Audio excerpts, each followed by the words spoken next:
Oh my God. I just followed the trail. And ito na nangyari sa akin. But anyway, nandito na ako sa taas. I have to accept the challenge and see the top.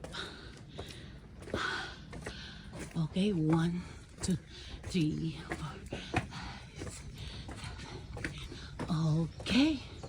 See you at the top. Married. Okay. Pahamak yung ginawa ko Pinalo ko lang yung trail. Tingnan nyo. More than 1 hour na ako naglalakad. Just marating ang pinakadulo ng trail dito sa Kyoto. Okay. And more. You can make it. Just walk and walk forward. Okay. Here we are. Siguro ito na yung pinaka-top. Sana ito na.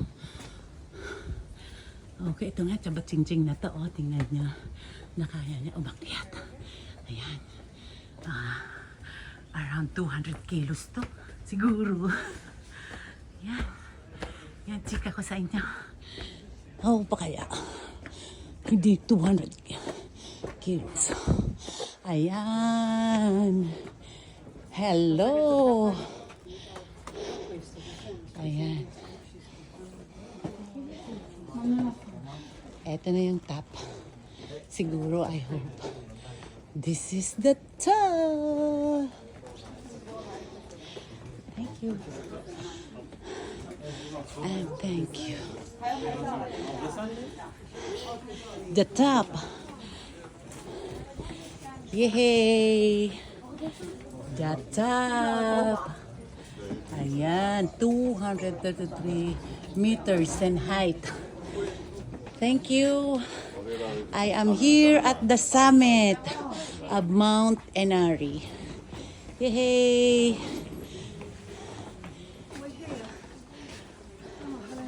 Say thank you. Thank you, thank you, thank you. That is my full story here in Kyoto. And this is the shrine here at the top.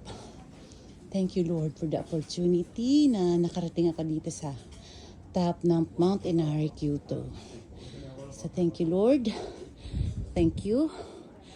If you love my story, kindly like and share and give me stars para meron ako pambili ng tubig. Mauubos na yung tubig ko.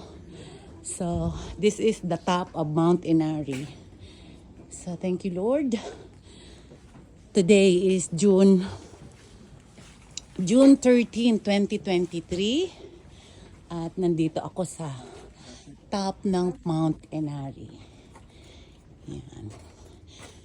At sa pagtanda ko, when I get old, I will watch this video.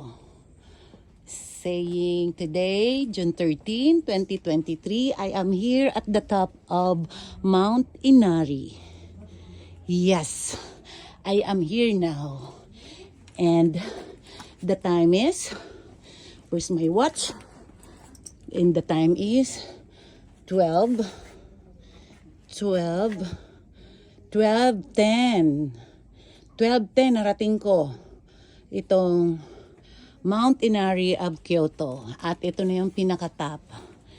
Thank you, Lord, for the opportunity at the age of 56. 56? Naakyat ko pa ang lugar na to. Thank you, Lord. Thank you, thank you. Ito, kasamang ko pa akyat pa. Padating pa lang. So, thank you. Thank you. If you like my videos, give me a stars and like and share. So, ito na yung pababa siguro. Bye. And thank you. Thank you. Thank you.